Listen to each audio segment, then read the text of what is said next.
Well, hello everybody. I'm here today with Dr. Laura Lile from Groseal, Michigan.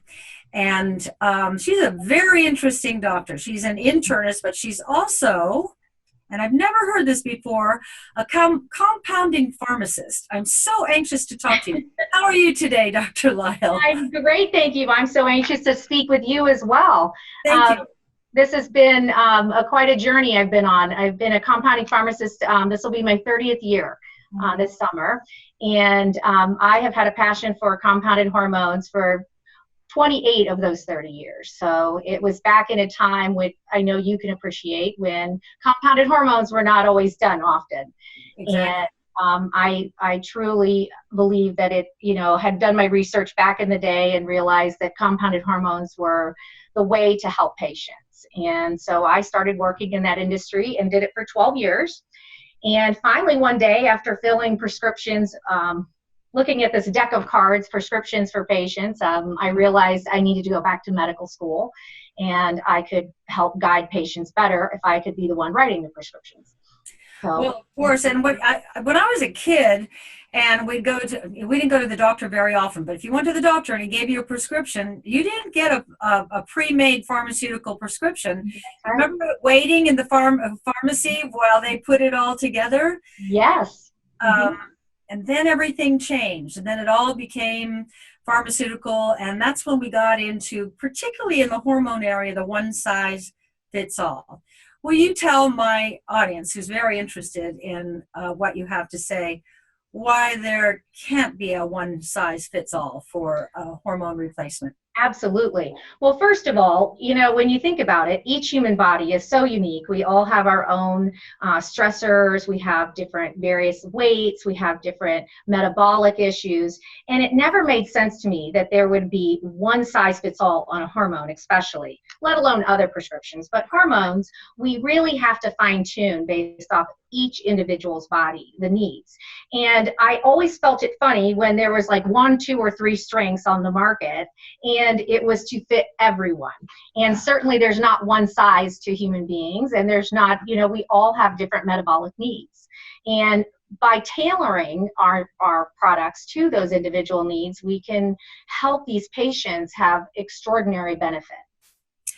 And I find, as a woman who's been on hormones for over 2 decades now, that my needs change regularly. Like if I've had Absolutely. one capsule, but if I've had a stressful flight, or if I'm going through a stressful period, stress blunts hormones. So then you need to work with a doctor who's an That's right. alchemist, right? And so, do you give your hormones in pill form or cream form or injection? What is your mode? So I use various forms. I use creams. Some patients we need to do a sustained release version of like a capsule. So it depends on the hormone that's being distributed. It really has to be customized to the person. And over the past 30 years, I was looking and I probably have 4,900 formulas I've written because there's that much individuality. And I really believe that there's not a one size fits all. I attend a lot of meetings and I listen and I've watched this industry grow as you have. And I think the one thing that's easy to do is to give one path of doing something, but I really believe that we have to tailor to each person's needs. For example, if a patient has difficulty over absorbing or getting dose dumping because they're hyperthyroid or hot all the time, maybe we have to use a different dosing modality until we get everything balanced more properly. So I use a blend of different types of methods. There's not one type for one person. It's an interesting phenomenon. I live down here in the Palm Springs desert area. Mm-hmm. And I've heard this complaint from a number of my friends who live on golf courses. They're not absorbing their hormones. Right. That's I'm right. thinking it has to be the chemical spray that they're all being bombarded with. Do you have any feelings about that? I do. I think that the skin, although, the largest organ in our body, what a great opportunity to be able to get systemic absorption quickly. We do have a lot of changes in the last couple of decades. And what we were doing 25 years ago, the creams were so easy to use because we didn't have the bombardment of all these pesticides and our constant exposures to toxins and even the creams and lotions that we're putting on our body. day in, day out. It's blocking. It's not always giving a good positive absorption, at least in my observation, over the years. Do you make detoxification of the body part of your program with your patients? We do. It really is dependent on each individual. Again, we have all walks of life come through our door. And some individuals, we have to start at that point because they're living in a very toxic environment. And it's as simple as starting to work with, ensuring their liver is working properly and that their diet and exercise, mind, body, soul, getting their, maybe they need something like glutathione or something to detoxify. But again, we have to look through all of the different testing at that, I guess as a patient comes in, you take it nice and easy. I do.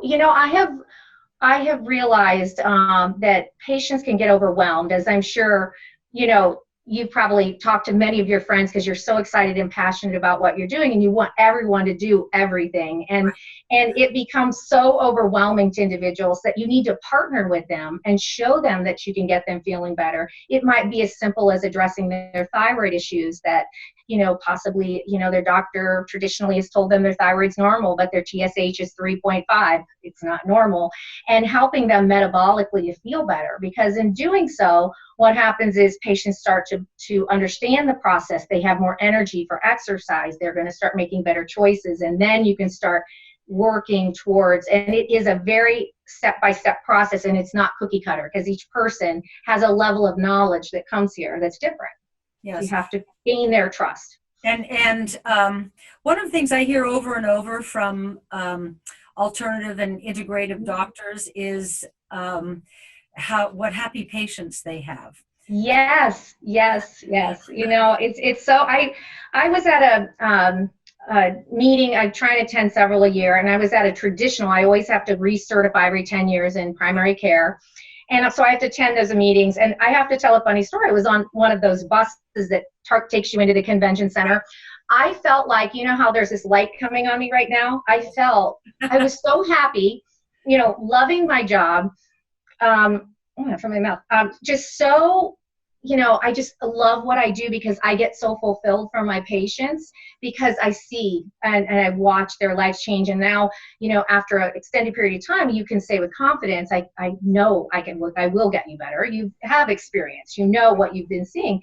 And yet in traditional medicine, I noticed like everyone on the bus was doom and gloom and they were sad. And I truly felt like, I was in bright yellow, just shining because I'm so happy and I love what I do. And it is very fulfilling. Yes. Well, when you have patients coming in all throughout the day saying, I've never felt this good. Oh my God, what a miracle. Yes. I'm getting it on the street as somebody who just disseminates information. You're actually in the trenches with them. It's such an incredible opportunity right now in terms of the new aging. To be able to replace the deficiencies, what we experienced in the last generation, my mother's generation, was just a slow decline to fade to black. Mm-hmm. In terms of the new life expectancy, what do you think you can offer your patients in terms of their longevity and the quality that they will experience during those years we get? Yeah, so, one of the things I changed the name of my practice from Island Medical Practice because I have patients all over the country. Word of mouth is a powerful thing. Sure. But partly I named it because of Lile Wellness Partners, because I believe that, I feel great. I'm aging. I want to age with vitality and grace and have good health and longevity. And with all of the knowledge base that we have, that I truly believe, and when my patients say, oh, I want to, I hope I can live to be healthy at 80, that's not where my life expectancy is for a patient. I want them to have longevity with great quality of health. And I believe through the technology and what we're doing with nutraceuticals and balancing and fine tuning with trend analysis in patients, we can show them that through their blood work, that they improve in their health over time. And there's nothing better than to look at 10 years of blood work in someone and show them you're getting younger, not older on paper. And not only that way, but they look as you do, much younger than you feel like your age is, and people can hardly believe it. But part of it is you're keeping that restorative health, you're keeping them youthful, their hormones are balanced, therefore you don't have as much genetic expression of disease. And in doing so, it keeps positive outlook. And I believe that positive attitude is invaluable when somebody knows they partnered with someone for aging. I've had a lot of people say to me, it's a lot of work to do what you do. And I always say, well, it's a lot more work to be sick. That's exactly right. It is, I don't consider it a lot of work. It just takes a dedication and a belief that this really works. So I agree. I would think it's replacing hormones, individualized just for you, correct? Correct. And also then looking at markers like inflammatory markers like C-reactive protein and homocysteine, and really fine-tuning an individual. And again, it's part of educating and walking on this journey with them to get them embodied into a better health. And what I love is that I see patients just learning more as they go, and they see the positive outcome physically and emotionally. And then in turn, they feel positive about their health, which we all know positive does epigenetics. The positive thought process will embody and help health to sustain good health. I so believe, if the human body is approximately 90 trillion cells, I have a little meditation I do every morning. I take one of those cells, and because knowing that they all communicate with one another, and I do this every morning, and I tell that cell how happy I am for the love in my life, for the family I have, for the work that I get to do, for the food that I get to eat, and I really mean it. And then I send that little cell off. I'll tell you, Laura, in moments, I feel like I'm going to burst with happiness. Yes. So what that has taught me is that we're in control. We're in control of our happiness or unhappiness, whatever you choose. And don't you believe it's the same thing with health? You're in control if you're willing to make the right choices. Yes. And I believe that patients that are turning, I enjoy now attending longevity and anti-aging meetings. I remember when they were at their inception 20, 25 years ago, and I watch these doctors there, and I see people now doctors are starting to take control of their learning process. They are doing this, and patients are wanting control of their health. They're wanting to be empowered. And you gain that control by getting more knowledge and having a partner in your health pattern, to help you. And you're very true about your changes with your travel and stressors. I have a lot of patients say, well, my doctor only made me come once a year and get blood work once a year. Unfortunately, it doesn't work that way. Our bodies change. My body changes, every 4 to 6 months, I need to do it at least, some kind of a spot check and make sure. But in having that data, I have patients now that will come in and say, I believe my progesterone level's off, or I have a feeling I'm going to be a little bit low on this.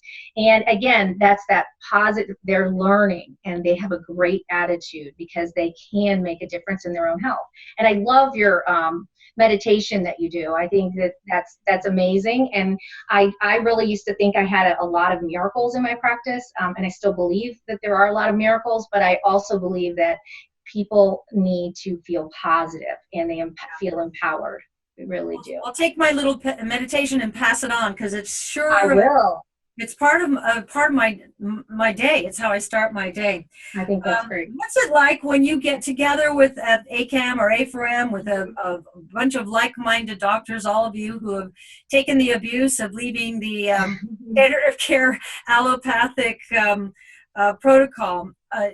Is it stimulating? You all sharing ideas, or are people guarding their information and not sharing? No, I feel it's a very open format. I think we all want to help one another, and I feel that I can feel we call newbies or new ones coming in. You can sense they're being a little bit overwhelmed because the amount of material keeps expanding, right, as our knowledge and science is expanded. And I love being able to sit by somebody and help simplify and take, like you do with a patient, baby steps. And helping them. But I find the information sharing to be excellent and it's rejuvenating because, you feel safe in that group, because the rest of the time in the 80s. I mean, I was like stepping out, of the box so far that, I don't think anybody would have believed it would have become more mainstream. And thanks to you verbalizing and doing what you, did, I mean, it really made a big difference. So I commend you. Thank you. It feels, I don't think in life you choose in terms of the journey you're on if you're open to following the flow. And no one is more surprised than me. I was a comedian that I've gone on this journey, and I'm so passionate about it. Yeah. Now I'm trying to figure out how healthy can I be and for how long. Mm-hmm. Do you do blood testing so that people can determine their nutritional and mineral deficiencies? Yes. And we try and help individuals not only with that, but also guiding them to know, like for longevity with telomere testing, we're really starting to get into these factors more. And again, it depends on each person, but nutritional deficits are critical. And there's so many correlations that over the years, I'll see an article come out in mainstream medicine, the proton pump inhibitors cause B12 deficiency. And, it's like, well, that's pretty obvious. I've been looking at, magnesium and levels all these years, and you can almost predict, what's going to come out on some of these nutrient deficiencies. And we're seeing more and more deficits, aren't we? I mean, and I'm sure anyone you've spoken to that works in this industry, we are not getting as much nutrients from our food, and we have to be more aware of this.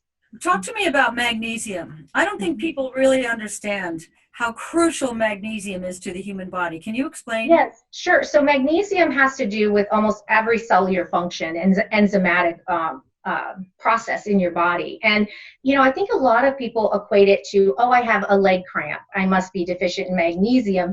And magnesium it's in every cell. It's critical for our cellular health.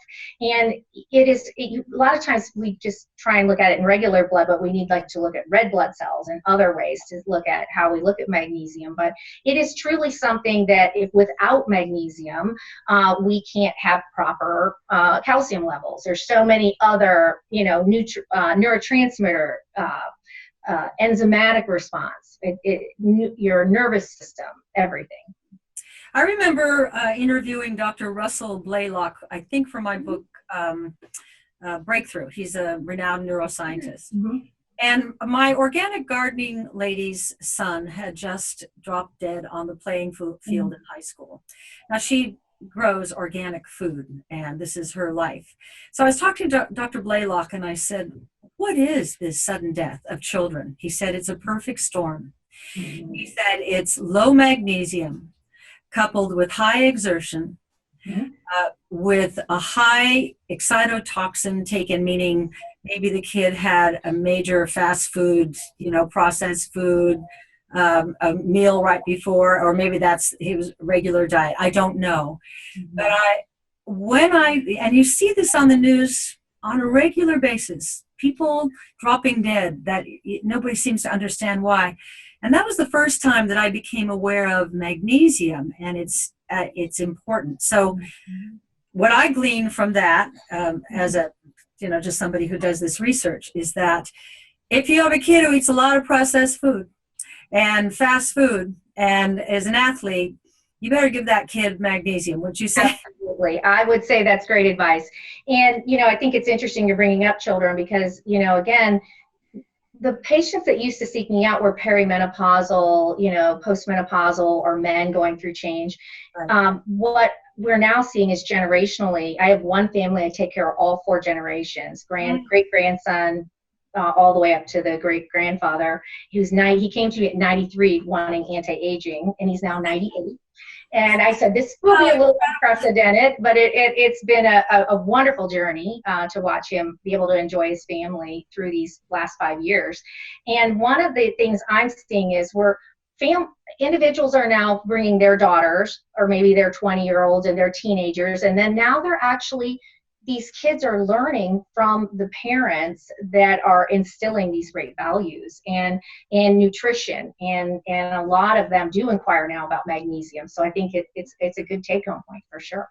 Now, Mhm. am I correct? It's Michigan where you have a lead issue in the water? Yes, and Flint. Yes, So yeah, you must be, these patients must be coming into your office just with yeah, a lot of many, toxicity. many, many bodily issues. How are Mhm. you dealing with this? Because lead, let's first talk about the consequences of lead in the body. It finds its residence in the bones, right?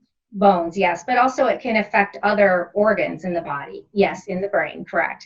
And it's the most damning and damaging when you're young, especially. But of course, at any age, we don't want to have this type of toxicity. So, getting the body cleared of these through, proper treatment protocols, which can vary depending on the age of the person.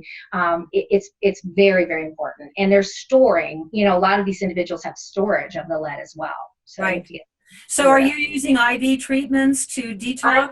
I don't, but I refer to places that do Okay. IV. All right. Yes, yes, For those which of you in the Michigan area who are watching this interview who are aware that you've had a lead exposure issue, and it's quite terrible what happened, Mhm. it's nice to know there's a doctor who's going to understand the effects of lead in the human body and how it Mhm. stores in the bones. And in particular, as you get older, you break a bone, and then that lead in the bones is now in the bloodstream, and it wants to go to the brain, right? The fatty acid. Right, exactly. Yeah. Yes, yeah. So that's a real advantage to those of you who live near Dr. Lile, because uh, there's not a drug answer. No, there is not. That's Yes, the problem. Yes. But right. we then have to make sure these individuals have, again, their inflammatory markers, keeping their immune system, optimized. And people can feel, they feel better as they start to get down this process, and they didn't even realize that they weren't feeling well. Right.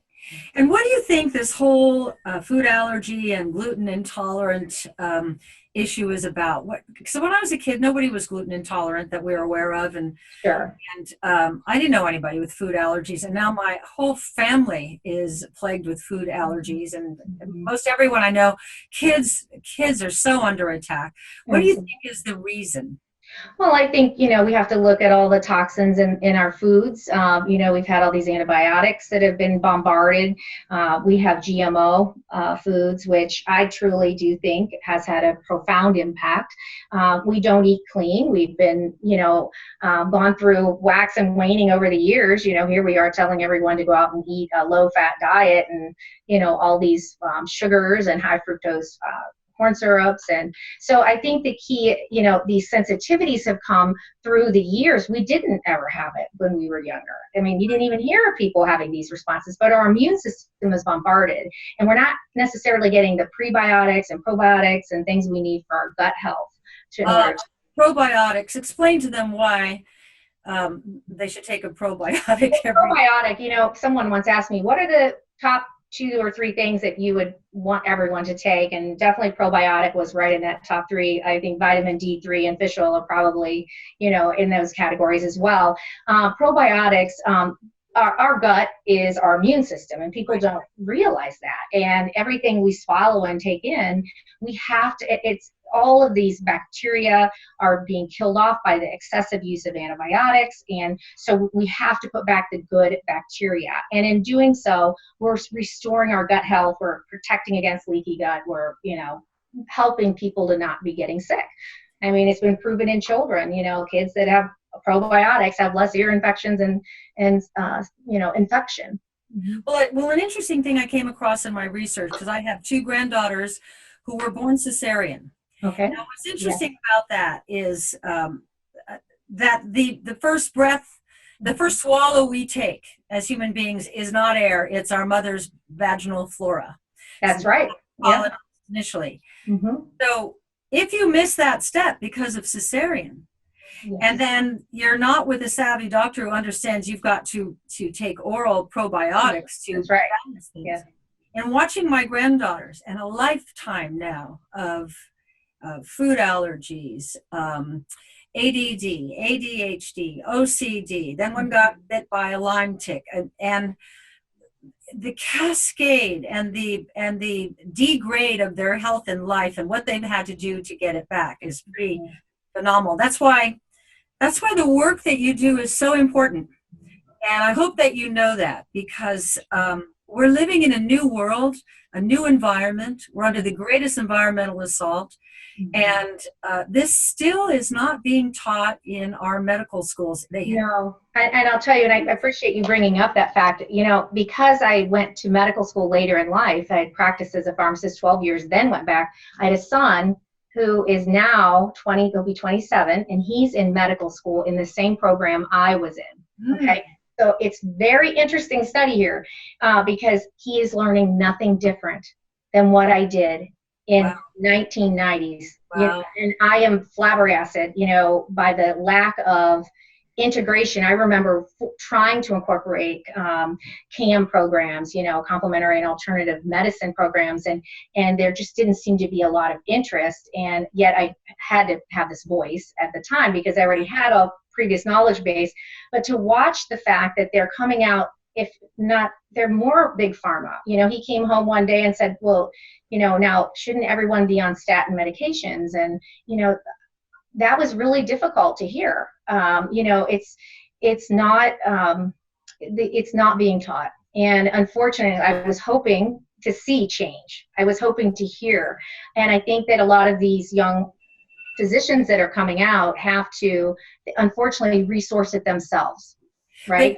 But you are the change. And that's where I find the hope. That's what drives me, is finding doctors such as yourself who understand how the old way is really being stuck, and it's not relevant to what our lives are today and the what we're surrounded with at all times. I agree. And I believe that the hope I see, as you do, an industry that didn't have many of us around all those years ago. And it's so exciting to watch the exponential growth. And, to this day, my mom still takes compounded hormones at 83, and she's the first compound I ever made and was the reason I started making compounded hormones. And we're almost at the end here, but tell me about your 83-year-old mother's quality of life on hormones. This is so inspiring to me. She is doing fantastic. She still runs my dad's law office, and their brain, and my dad, she started 28 years ago. My dad started 15 years ago because he couldn't keep up with her. And he still practices law, and it's really amazing because he thanks me every time he sees me now. Before he'd complain about taking supplements, now he actually says, I want to hang out with the 50-year-olds. I go to bar meetings. I can't, I can't have a conversation with the 70 because his mind thinks no different than you and I. Right. Pretty remarkable. Well, I am 70 now, and I find so many of my friends are in that same space that he was just complaining about, and I'm looking for younger friends too. So. Yes. Anyway, what a wonderful conversation. For any of you who are on the Grosse Ile, Michigan area, or anywhere in Michigan, because people are coming in from all over the country to see Dr. Lile, as you can tell just from this conversation, this is the kind of treatment you can expect. A new thinking, cutting edge doctor who stepped out of the standard of care box to be able to take better care of you and take into account the environment. So happy to meet you, and continue success. And I'm happy about your son, that he's going into the same arena, because you will get him right. Yes, that's right. And thank you for being such a great spokesperson. I really do believe that you were a turning point to get every patient that comes in here has read something that you've written, and I think it's really been truly part of the change. So thank you. Congratulations on that. Thank you very much. Okay. Thank you. It was a pleasure talking to you. Nice speaking with you as well. Bye-bye.